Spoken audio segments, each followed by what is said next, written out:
Good morning विद्यार्थी मित्रों। आज આપણે ધોરણ 12 વાણિજ્ય વ્યવસ્થા એની અંદર ચેપ્ટર 1 સંચાલનનું સ્વરૂપ અને મહત્વ આગળ આપણે જે વિડિયો બનાવ્યા છે એમની અંદર આપણે સંચાલનનો અર્થ અને વ્યાખ્યાઓ એમનું સ્વરૂપ અને લાક્ષણિકતાઓ વિશેની માહિતી જે આપણે પ્રાપ્ત કરી। ત્યારબાદ હવે છે આપણે તો કે સંચાલનનું મહત્વ। તો કોઈ પણ ધંધાકીય કાર્ય થાય છે अथवा तो अन्य कोई पण आपणे कार्य करीए छीए तो आ कार्य करवा माटे संचालन खूब ज जरूरी है कि संचालन वगरनु कोई पण कार्य आपणे सरलताथी करी शकता नथी। तो आ जे संचालन छे एमनु शुं महत्व रहेलुं छे, केटलुं महत्व छे एमनु, एना विशेनी आपणे माहिती प्राप्त करवानी छे। एमां खास करीने आपणे जोईए छीए कि कोई पण आपणे धंधाकीय प्रवृत्ति करीए छीए तो ए धंधाकीय प्रवृत्तिनो मुख्य उद्देश्य नफो प्राप्त करवानो होय छे। એટલે કે નફાના ઉદ્દેશથી થતી પ્રવૃત્તિ જે આપણે છે એ આપણું કોઈ પણ ધંધો કરીએ, આપણે કોઈ પણ વ્યવસાય આપણે કરીએ તો એ નફા માટે કરતા હોઈએ છીએ। પરંતુ એમની અંદર સંચાલન છે એ ખૂબ જ મહત્વનું છે કે સંચાલન વગરનું ધંધાની સફળતા કે નિષ્ફળતા એ આપણે માપી શકતા નથી। એટલે કે ધંધાની સફળતા કે નિષ્ફળતાનો આધાર જે છે એ આધાર મુખ્યત્વે સંચાલન ઉપર રહેલો છે। तो आपणे एमना महत्वना केटलाक मुद्दाओ जे आपने आपवामां आव्या छे ए आपणे जोईए। तो सौप्रथम जे दरेक क्षेत्रमां जरूरी, तो अहींया छे दरेक क्षेत्र आप्युं छे के संचालननी कामगीरी एवी छे के आपणे आगळनी लाक्षणिकताओनी अंदर पण जोयुं के संचालन ए दरेक क्षेत्र माटे जरूरी छे, दरेक क्षेत्रमां थती प्रवृत्ति छे। तो आवुं शा माटे?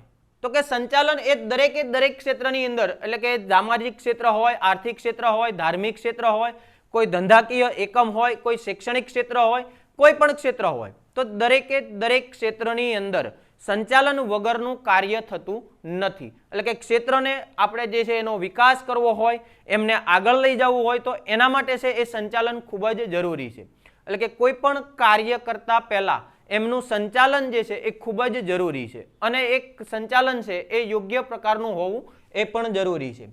त्यारबाद बीजुं जे छे तो के साधनों इष्टतम उपयोग। तो के धंधाकीय एकमनी अंदर आपणे कोई पण कार्य करीए छीए अथवा तो अन्य कोई क्षेत्रनी अंदर आपणे जे कांई कार्य करीए छीए तो ए कार्य करवा माटे आपणी पासे घणा बधा साधनो छे।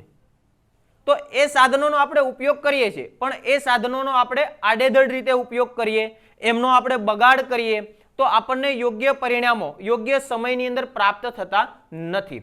परंतु योग्य प्रकारनुं संचालन करी साधनोनो आपणे इष्टतम अने महत्तम એટલે કે વધારે ને વધારે ઉપયોગ સારી રીતે આપણે કરી શકીએ તો એ કરવા માટે સંચાલન જે છે એ સંચાલન ખૂબ જ જરૂરી છે। એટલે કે સાધનોનો ઇષ્ટતમ ઉપયોગ કરવા માટે પણ સંચાલનની કામગીરી જરૂરી છે। જો સંચાલન યોગ્ય ન હોય તો આપણી પાસે ગમે તેટલા સારા સાધનો હોય, આપણી પાસે સારા સારા કર્મચારીઓ હોય, આપણે જે છે એ સાધનોનું પ્રમાણ પણ એટલું સારું હોય તેમ છતાં પણ આપણને પરિણામ પ્રાપ્ત થતું નથી।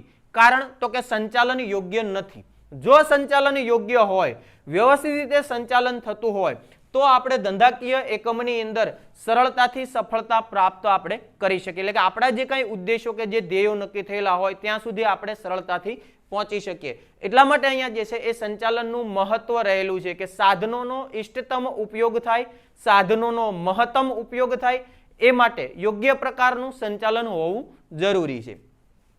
त्यारबाद से ध्येय सिद्धि। तो आपणे कोई पण कार्य करीए छीए तो ए कार्य करवा माटे आपणे केटलाक उद्देशो नक्की करेला होय छे, आपणे केटलाक ध्येयो नक्की कर्या होय छे। तो आ ध्येयोने पार पाडवा माटे शुं करवुं? तो एना माटे पण संचालन खूब ज जरूरी छे के योग्य प्रकारनुं संचालन होय। ए संचालनना अलग अलग कार्यो आपणे जे छे सरळताथी करी शकता होय के केवा कार्यो? तो के संचालनना कार्यो आपणे कोने कहीए? तो के कोई पण कार्य करता पहला एमनुं आयोजन करवुं, एमनी व्यवस्था करवी એટલે કે व्यवस्था तंत्र तैयार करवुं, कर्मचारीओनी व्यवस्था करवी, मार्गदर्शन आपवुं, दोरवणी करवी, एना उपर अंकुश राखवो। तो आ बधा संचालनना कार्यो छे। तो आ संचालनना कार्यो पण આપણે જે કાંઈ ધ્યેયો કે ઉદ્દેશો નક્કી કરેલા છે એમને પાર પાડવા માટે આ સંચાલનના કાર્યો કરવા જરૂરી બને છે। એટલા માટે આપણે કહી શકીએ કે ધંધાકીય એકમ હોય કે અન્ય કોઈ પણ ક્ષેત્ર હોય તો એમની અંદર જે કાંઈ ધ્યેયો કે ઉદ્દેશો આપણે નક્કી કરેલા છે એમને પાર પાડવા માટે, એમને સિદ્ધ કરવા માટે સંચાલનનું કાર્ય ખૂબ જ જરૂરી છે। ત્યારબાદ આપ્યું છે તો કે ધંધાની સફળતા માટે ઉપયોગી. તો કે ધંધાકીય એકમ જે છે એની અંદર આપણે કાર્ય કરીએ છીએ તો એ સફળતા ક્યારે પ્રાપ્ત થાય? એમને સફળતા પ્રાપ્ત કરવા માટે જે છે એ આપણે કંઈક કાર્ય કરવા પડે છે. એના માટે જે છે આપણે તો કે સૌ પ્રથમ જે છે સંચાલનનું કાર્ય ખૂબ જ જરૂરી છે. કે ધંધાકીય એકમની અંદર આપણે ઘણા બધા કાર્યો કરવાના છે, ઘણા બધા પરિબળો જે છે એમનો સામનો કરવાનો છે, પણ આ બધા જ પરિબળોની અંદર સૌથી મહત્વનું પરિબળ કોઈ હોય તો એ પરિબળ છે સંચાલન છે. કે સંચાલન વગર કોઈ પણ કાર્ય આપણે સરળતાથી કરી શકતા નથી. એટલા માટે જ આપણે કહીએ છીએ કે ધંધાની સફળતા કે નિષ્ફળતાનો આધાર જે છે એ શેના ઉપર રહેલો છે? તો કે સંચાલન ઉપર ધંધાની સફળતા કે નિષ્ફળતાનો આધાર રહેલો છે. જેમ કે આપણે જોઈએ છે કે કોઈ પણ નાનું એકમ હોય અને એ એકમનો ધીમે ધીમે વિકાસ થાય અને મોટું એકમ થાય છે, તો આવું ક્યારે શક્ય બને છે? તો કે જ્યારે સંચાલન યોગ્ય પ્રકારનું હોય, વ્યવસ્થિત રીતે સંચાલનનું કાર્ય થતું હોય, તો જે છે એ આ એકમ પોતાનો વિકાસ કરી અને નાના એકમમાંથી મોટા એકમ સુધી એ પહોંચી શકે છે. તો એના માટે એકમ નાનું હોય ત્યાંથી મોટું થાય છે, તો એના માટે તમામ પ્રકારનો શ્રેય છે, તમામ પ્રકારનો જે છે એ તો કે સંચાલનને જતો જોવા મળે છે. બીજું તો કે ધંધાકીય એકમ જે છે એ ધંધાકીય એકમની અંદર ધંધાકીય એકમે ખોટ કરી છે કે નફો કર્યો છે? આવું પણ આપણે જાણીએ છીએ કે ઘણી વખત ઘણા બધા એકમો હોય છે એ ખોટ કરતા હોય છે, ઘણા એકમો એવા છે કે નફો કરતા હોય છે. તો આ ખોટ કે નફો આપણે કઈ રીતે આપણે જાણી શકીએ? તો કે આપણને ખ્યાલ જ છે કે આપણા એકમે કેટલી ખોટ કરી છે અથવા તો કેટલા આપણા એકમે નફો કર્યો છે. તો એના માટે પણ જવાબદાર કોણ? તો કે સંચાલન. જો યોગ્ય પ્રકારનું સંચાલન હોય, વ્યવસ્થિત રીતે સંચાલન થતું હોય તો આપણું એકમ જે છે નફો કરી શકે. પરંતુ એકમની અંદર યોગ્ય પ્રકારનું સંચાલન ન હોય તો એકમ જે છે એ ખોટ કરે અને ક્યારેક એવો પણ સમય આવે કે આપણે એકમ બંધ કરવું પડે. એટલા માટે કીધું છે કે ધંધાની સફળતા માટે ઉપયોગી તો કે સંચાલનની કામગીરી છે એ ધંધાકીય એકમની સફળતા માટે ખૂબ જ મહત્વની અને ખૂબ જ ઉપયોગી છે. ત્યારબાદ પાંચમું આપ્યું છે રોજગારીની તકોમાં વધારો. અહીંયા જો આપણને રોજગારીની તકોની વાત કરી છે તો આપણે જોઈએ છે કે ધંધાકીય એકમોની અંદર રોજગારીનું પ્રમાણ મોટું છે, પણ એ રોજગારીની તકોની અંદર વધારો ક્યારે થાય? કે વ્યક્તિ બેરોજગાર હોય અને એમને રોજગારી મળે, તો આવું ક્યારે શક્ય બને? તો કે ધંધાકીય એકમનું સ્વરૂપ જે છે એ નાનું હોય, ધીમે ધીમે એનો વિકાસ થાય અને મોટું સ્વરૂપ થાય તો ત્યારે રોજગારીની તકોમાં વધારો થાય છે. કે એકમ નાનું હોય ત્યારે એની અંદર 50 કર્મચારીઓ જે છે એમની જરૂરિયાત હોય છે, પરંતુ આ એકમનો વિકાસ થાય અને વિકાસ થતાં એ એકમ મોટું થાય તો એના અંદર જે છે એ કર્મચારીઓની સંખ્યા પણ વધે છે. કે 50ની જગ્યાએ 100 કર્મચારી, 150 કર્મચારી, 200 કર્મચારી, તો કે દિવસે દિવસે કર્મચારીઓનું પ્રમાણ જે છે એ પણ વધારવું જરૂરી બને છે. તો આવા સમયે 50 કર્મચારીની જગ્યાએ 100 કર્મચારીઓની જ્યારે જરૂરિયાત ઊભી થાય તો ત્યારે જે છે આપણે કહી શકીએ કે રોજગારીની તકોમાં વધારો થયો છે. અને આ રોજગારીની તકોમાં વધારો કરવા માટે પણ સંચાલન ખૂબ જ જરૂરી છે. કારણ કે યોગ્ય પ્રકારનું અને વ્યવસ્થિત સંચાલન હશે તો જ ધંધાકીય એકમ જે છે એમનો વિકાસ થશે અને ધંધાકીય એકમનો વિકાસ થતા રોજગારીની તકોનું સર્જન થશે, એટલે કે રોજગારીની તકોમાં વધારો થશે એવું આપણે કહી શકીએ. ત્યારબાદ 6 નંબર આપ્યું છે કે નફામાં વૃદ્ધિ. તો કે ધંધાકીય એકમની અંદર જ્યારે પણ એકમની અંદર કાર્ય થાય છે, કોઈ પણ પ્રવૃત્તિ થાય છે, તો એ પ્રવૃત્તિ શા માટે આપણે કરીએ છીએ? તો કે આપણો મુખ્ય ઉદ્દેશ જે છે એ નફાનો હોય છે, એટલે કે નફાના હેતુથી આપણે કાર્ય કરતા હોઈએ છીએ. તો આ નફાના હેતુથી કાર્ય થતું હોવાને કારણે તો એમની અંદર જે છે એ વૃદ્ધિ આપણે કરવી છે, એમની અંદર આપણે વધારો કરવો છે, કારણ કે આપણો મુખ્ય હેતુ નફાનો છે. તો શું કરવું? તો એના માટે જે છે એ સંચાલક દ્વારા યોગ્ય પ્રકારનું સંચાલન થવું જોઈએ.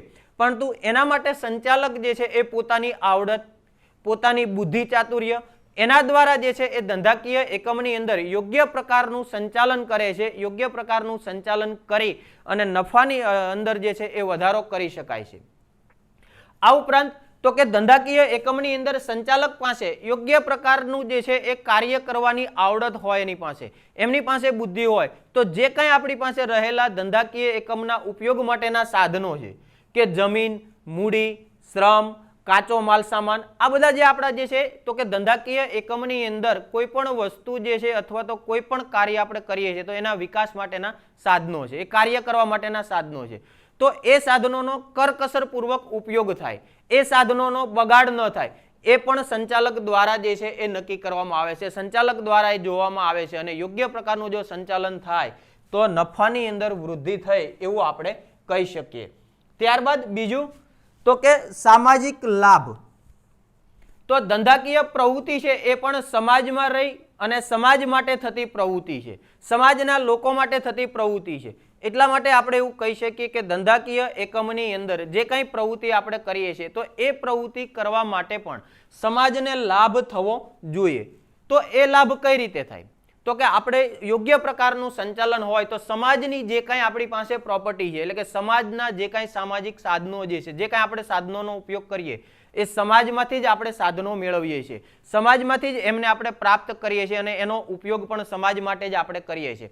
તો એના માટે તો કે ધંધાકીય એકમની અંદર યોગ્ય પ્રકારનું સંચાલન કરવામાં આવે, એના કારણે જે છે એ નફો વધારી શકાય છે, તેમજ નફાની સાથે સાથે વ્યાજબી કિંમત, વ્યાજબી પડતરે જે છે એ કોઈ પણ વસ્તુનું આપણે ઉત્પાદન કરી અને સમાજને એનો લાભ આપી શકીએ છીએ.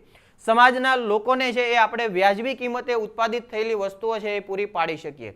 તો એના માટે પણ સંચાલન જે છે એ ખૂબ જ મહત્વનું છે. અને છેલ્લું જે છે એ આપણને 8મો મુદ્દો આપવામાં આવ્યો છે રાષ્ટ્રીય હેતુ. તો કે ધંધાકીય એકમની અંદર ખાસ કરીને આપણે જોઈએ તો કે રાષ્ટ્રીય હેતુ, તો કે રાષ્ટ્રની હેતુમાં શું આપણે કહીએ તો કે દેશની અંદર દેશ માટે, રાષ્ટ્ર માટે આપણે આર્થિક રીતે તો કે દેશને સદ્ધર બનાવવો છે, દેશનો વિકાસ કરવો છે. તો એના માટે પણ ધંધાકીય એકમ જે છે એ ખૂબ જ મહત્વનું છે. સામાજિક ક્ષેત્ર માટે જે છે તો સામાજિક ક્ષેત્ર માટે પણ આપણે ધંધાકીય એકમ જે છે એ ખૂબ જ જરૂરી છે. દેશનો વિકાસ થાય, દેશની વૃદ્ધિ થાય. તો આ એક આપણે જોઈએ કે રાષ્ટ્રીય હેતુ પણ આપણો હોવો જોઈએ કે આપણા એકમનો જે વિકાસ થાય છે પણ એકમની સાથે સાથે દેશનો, રાષ્ટ્રનો પણ વિકાસ થવો જોઈએ. તો આ કરવા માટે શું કરવું જોઈએ તો કે એના માટે પણ સંચાલન જે છે એ સંચાલન ખૂબ જ મહત્વનું છે.